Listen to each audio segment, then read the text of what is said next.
Hi friends, let's try to discuss some of the economy questions from Prelims 2018. Let's look at the first question. If a commodity is provided free to the public by the government, then what seems to be the correct statement? So it's very easy to guess. The reason is simple.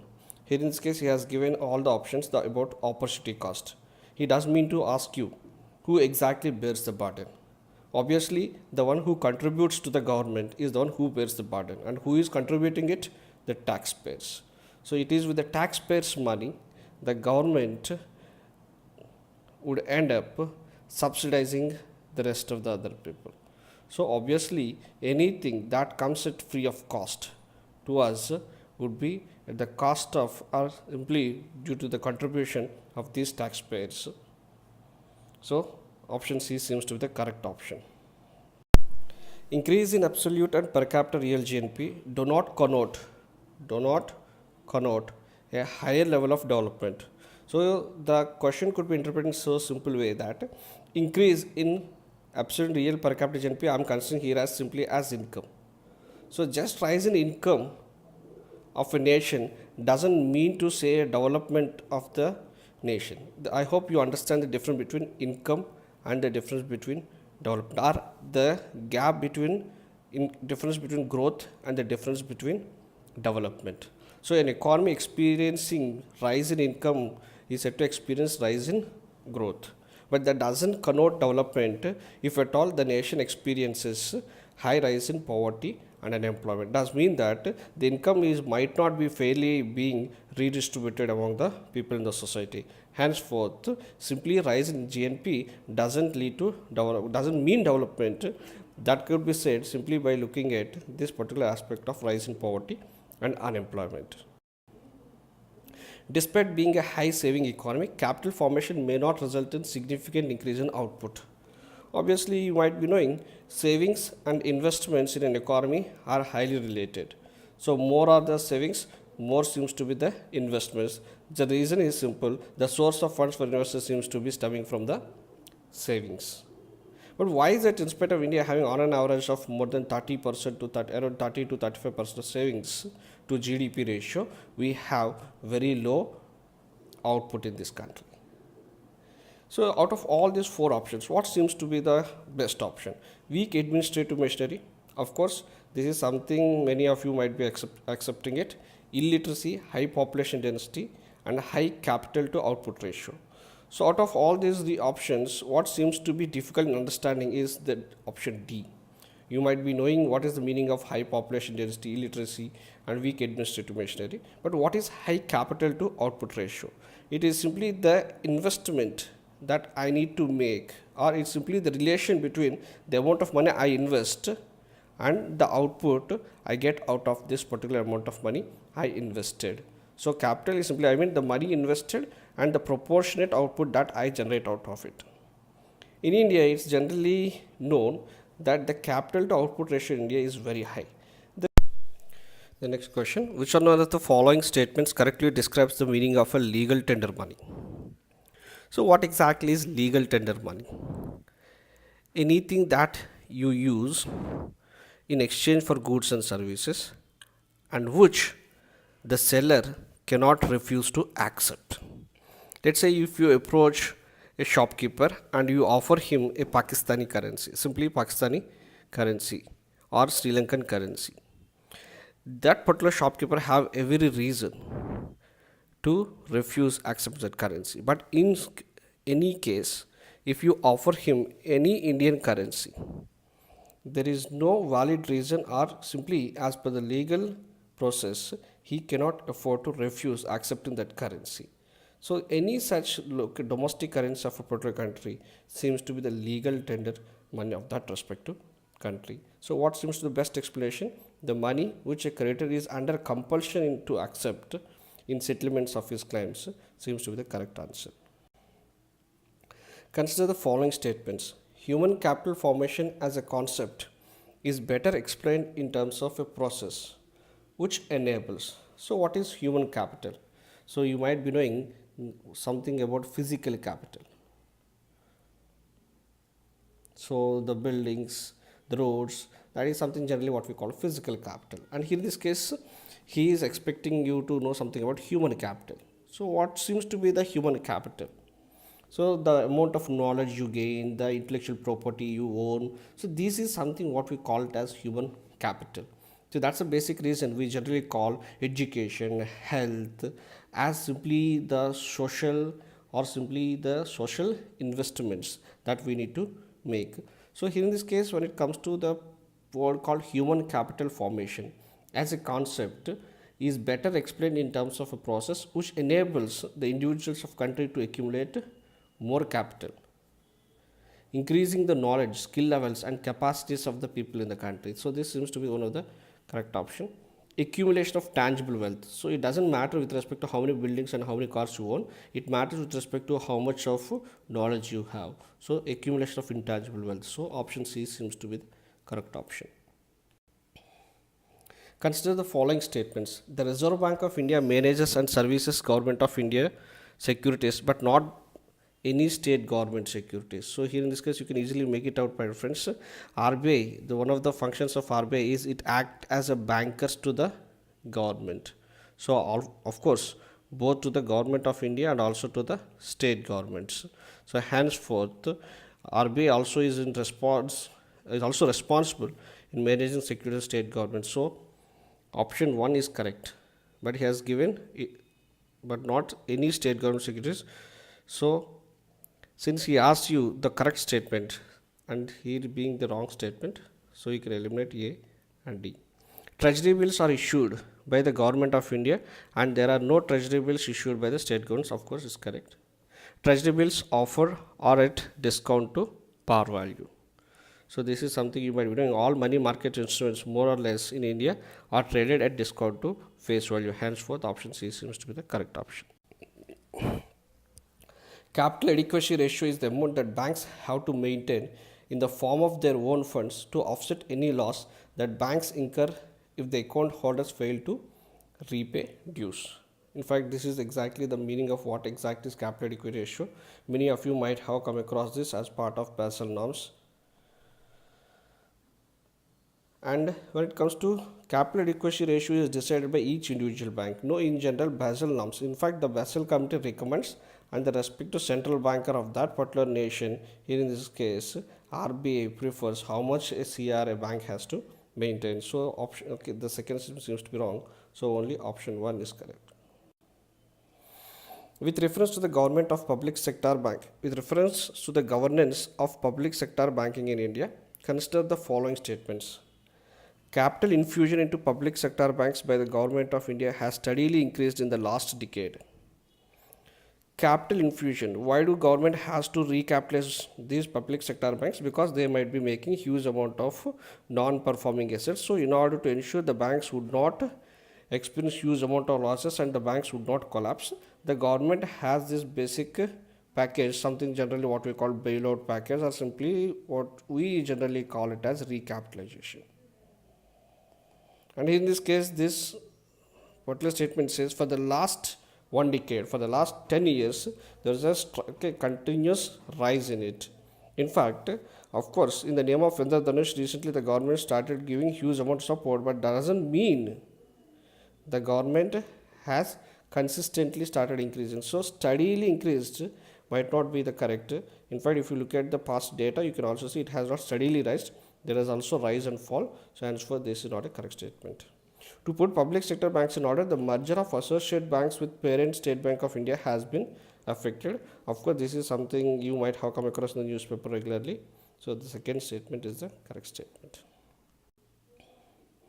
Which of the following best describes the term merchant discount rate, sometimes seen in news? My dear friends, these days you often come across about this digital banking or all these things. So many of you might have been confused when it comes to discount, something that has been offered at less than the market price. But merchant discount rate is simply the money that you've been charged when you make any transaction using your debit or credit card. Why should someone has to charge some amount of money when you make transactions? It's simple. You might be using MasterCard or Visa card. How does these people make money? Where do they get money? Who has to pay them? Either the customer who is using the card or the banker who is issuing the card. So, how do they raise money? So, this is generally the basic source of money to these people. So, the charges to a merchant by a bank for accepting payments from his customers through the bank's debit cards is generally what we call as merchant discount rate. The Fiscal Responsibility Budget Management Review Committee. So you might have come across something called NK Singh Panel Committee, my dear friends. So very famous with respect to review of FRBM Act. In fact, it has reviewed and suggested the debt to GDP ratio of the government in general has to be 60%, including the state and center. So the statement 1 seems to be the correct. The central government has domestic liabilities of 21% GDP as compared to that of 49% of state governments. In fact, he has reversed it. So this is a wrong statement. As per the Constitution of India, it's mandatory for the state to take at the central government's consent for raising any loan if the former owes any outstanding liabilities to the latter. This is something you might have studied in your polity as part of center-state relations. So option 1 and 3 seems to be the correct. Consider the following. Out of the given 7 different crops, the Cabinet Committee on Economic Affairs, who fixes the MSP for all, okay, out of the given 7 crops. But friends, it's very easy, something you can easily make it out by elimination. Cabinet Committee on Economic Affairs, or when it comes to MSP, it is only for cereals,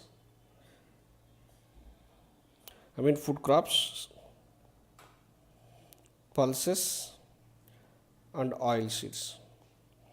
Around 23 crops would be, for 23 different crops, the government of India or simply CCA would be announcing MSP, and they has to be part of either food crops or pulses or oil seeds.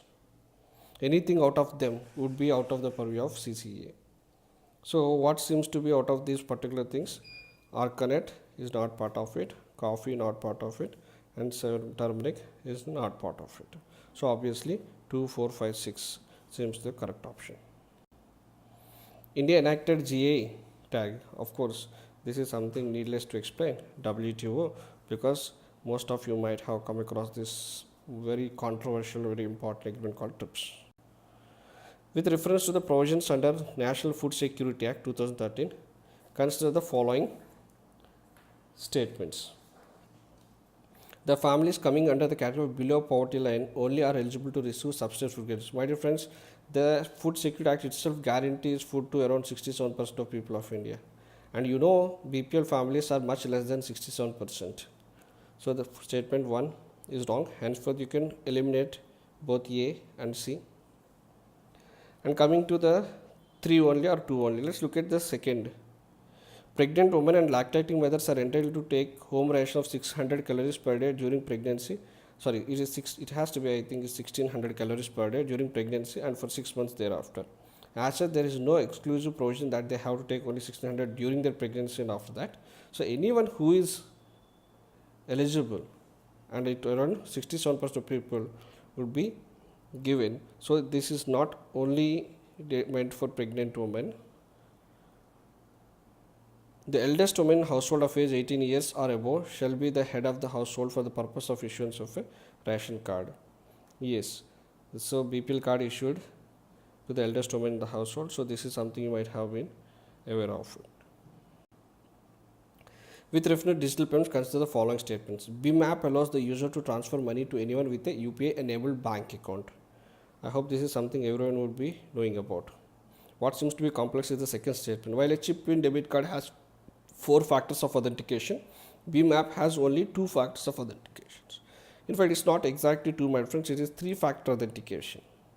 One is when you install your BIM app, it has to be authenticated by using your mobile number, and then it has to be linked to your bank account. So this is the second authentication, and third, your PIN, UPIN.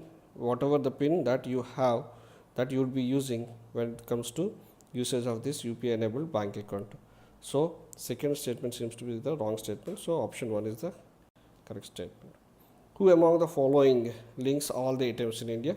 So it's again a direct question. National Payments Corporation of India. Which of the following is or the aim or aims of Digital India Plan? of Government of India. So what exactly is Digital India? So it's just to promote the internet connectivity across the nation. So you might have come across this BharatNet project and all these things. The basic objective is to ensure the maximum number of villages and the maximum number of people in India would be having an access to internet.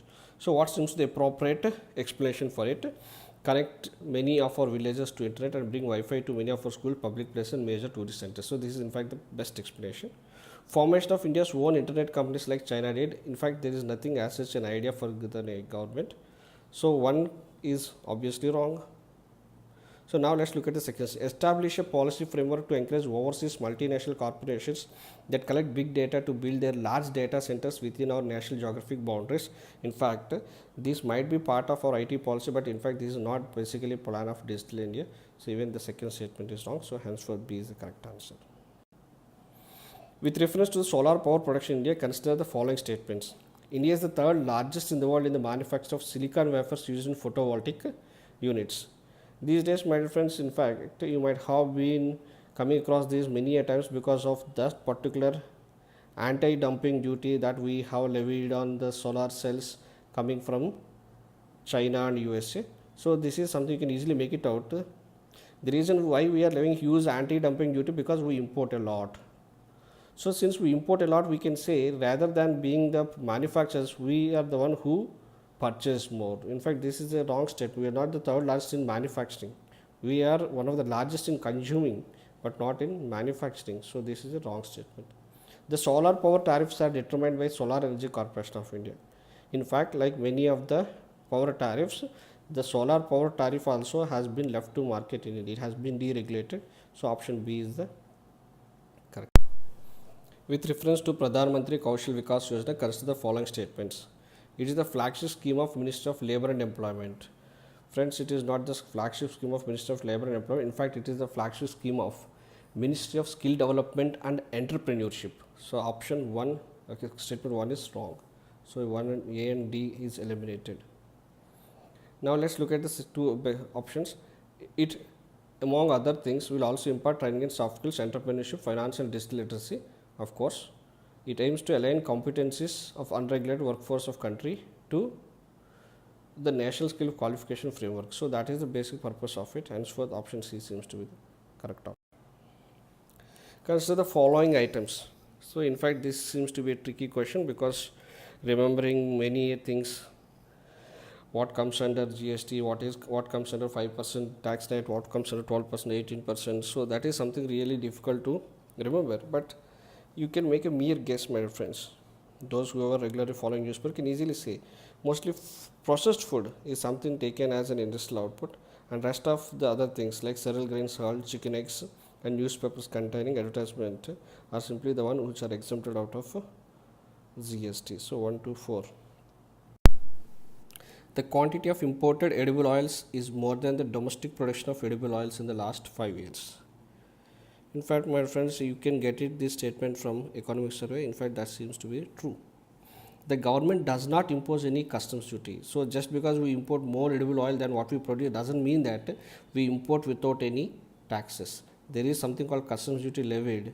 The reason is simple: to protect the interests of our farmers who also produce oil seeds. Typically, you might be knowing, okay, the palm oil plantations. So to support these people who are into palm oil plantations and to ensure the prices would be protected, the farmers' interest would be protected, we do levy some taxes on even the imported edible oil. So option, so statement second 2 is wrong. So only A is correct. With reference to India's decision to levy an equalization tax of 6% on online advertisement services offered by non-resident entities, which of the following statements are correct? So the equalization tax, what exactly is equalization tax? Simply, many of you might have come across, you would be using Facebook, Google and all these things. The ads that are displayed in this Google, Facebook. So when it comes to these companies like the Google, they are foreign entities. And too many Indian companies also advertise on Google and also on Facebook platforms. So where do the tax money gets collected and who has to pay tax on utilization of these services? So there was in 2016 Finance Act At the time of submitting budget, the finance minister has introduced something called equalization tax, the tax one has to pay when it comes to purchasing any services from these type of companies at a rate of 6%. In fact, it's not part of income tax, it's part of budget of 2016 Financial Act. So option 1 is wrong.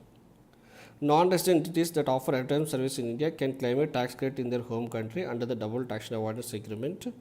In fact, even this option has not been provided. So none of the statements are correct. Again, there was one more fact-oriented question. Is based upon the NSSO 70th round situation assessment survey of agricultural households. Consider the following statements. Rajasthan has the highest percentage share of agricultural households amongst rural households. This is the correct statement, friends. Out of total agricultural households in the country, a little over 60% belong to OBCs. In fact, in the report given, it is not more than 45%. And Kerala, a little over 60% of agricultural households reported to have received maximum income from sources other than agricultural activities. So this is something you can easily take it into granted. 1 and 3 seems to be the correct options. So here in this case you have, this seems to be 3, maybe printing mistake. So option C seems to be the correct answer. Thank you.